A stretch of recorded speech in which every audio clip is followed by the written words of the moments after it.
Bonjour frères et sœurs et bon dimanche à vous. J'espère que vous avez passé un agréable week-end.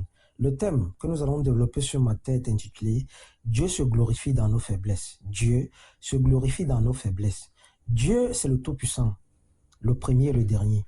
Se glorifier, c'est tirer gloire d'eux, c'est mettre son honneur en avant. La faiblesse, quant à elle, est un manque de force, de fermeté, de vigueur physique. C'est l'incapacité à soutenir l'adversité. C'est l'incapacité à se défendre, à résister. Le principe divin de Dieu se manifeste toujours à travers sa grâce.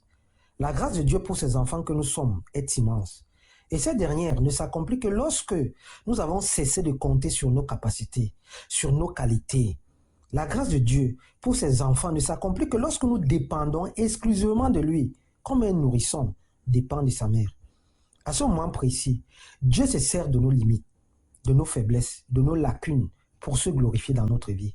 Et l'exemple de la femme à la perte de sang dans Matthieu 9 est un modèle de foi et de dépendance à Dieu, puisqu'elle avait déjà tout essayé pour sa guérison. Nous avons besoin que Dieu considère nos handicaps, nos détresses, nos douleurs et nos rejets comme des points de contact pour manifester sa gloire.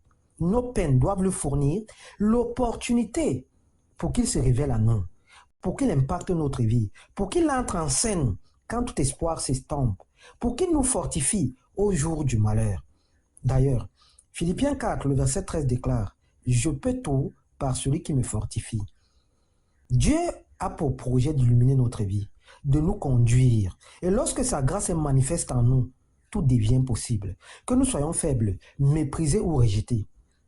Car, avec la grâce de Dieu, la pierre rejetée par les bâtisseurs finit toujours par devenir la principale de l'angle. Avec la grâce de Dieu, les inconvénients, les barrières, les blocages deviennent des avantages, des atouts.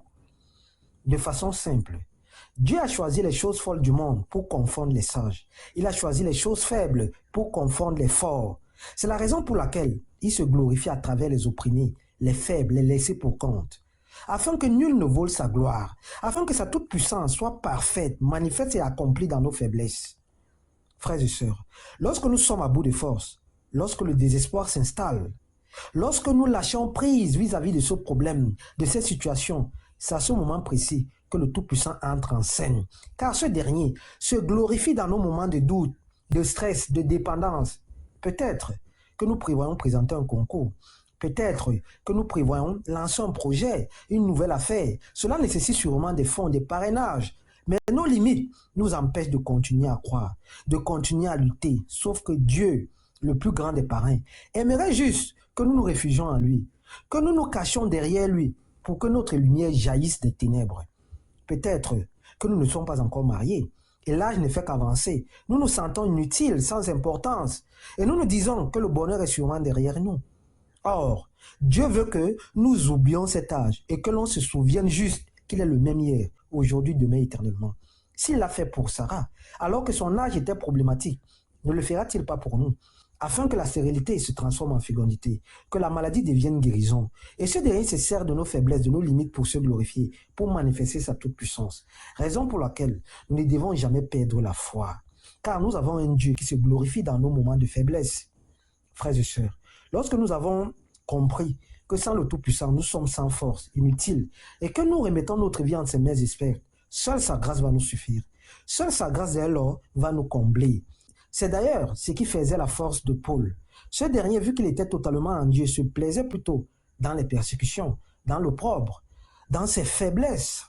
Paul se plaisait plutôt dans la détresse et la souffrance, car ce dernier savait que sa vie était sous le contrôle du Tout-Puissant et qu'il dépendait exclusivement de ce dernier. Paul était immunisé contre les persécutions, le rejet, etc. L'Écriture déclare dans 2 Corinthiens 11, le verset 30, « S'il faut se glorifier, c'est de ma faiblesse que je me glorifierai, déclare Paul. » Ce passage biblique interpelle chacun de nous ce matin à comprendre que c'est dans les moments de faiblesse que chaque enfant de Dieu doit être plus fort, qu'il doit être plus proche de son Dieu, que sa croissance spirituelle doit le plus grandir, qu'il doit plus élever et magnifier Dieu. Ce passage biblique interpelle chacun de nous à comprendre que notre foi doit de plus en plus s'affirmer face aux situations qui se dressent devant nous. Notre Dieu est au contrôle et nous devons lui faire confiance. Car ce dernier n'est jamais loin de nous, peu importe les situations, peu importe les circonstances. Et avec ce dernier, la réussite, le salut et la grâce seront manifestes et permanents dès lors où nous mettons nos capacités, nos qualités, nos pensées terrestres de côté pour mettre notre foi, nos projets entre ses mains expertes, tout en évitant de prendre les triomphes de la foi dans notre vie pour les confondre à nos vertus, à nos capacités. Remettons toujours tout entre les mains de Dieu, car c'est de lui que toute chose trouve sa provenance. Lorsqu'un enfant de Dieu est faible, tout en dépendant de Dieu, la magie de Dieu s'opère toujours. Dieu agit puissamment. Frères et sœurs, ayons une confiance totale en notre Père céleste, car il est le commencement et la fin de toutes choses. Lui, notre Dieu, se glorifie dans nos faiblesses pour nous amener à la repentance, pour raviver notre foi, pour nous ramener dans son plan parfait. Et pour que tout l'univers glorifie son Saint-Nom. Car c'est lui qui ouvre et personne ne peut fermer. Et c'est lui qui ferme et personne ne peut ouvrir. Soyons des enfants qui écoutent la voix du Saint-Esprit, qui écoutent la voix de Dieu, qui marchent selon le pas de Dieu. Car lorsque tu marches avec le Saint-Esprit, tu es éclairé. Tu vis. Tu vis. Et tu sais que chaque situation qui t'arrive sera pour la gloire de Dieu. Sera pour la gloire de Dieu. Chaque problème qui t'arrive sera l'émanation de la gloire de Dieu.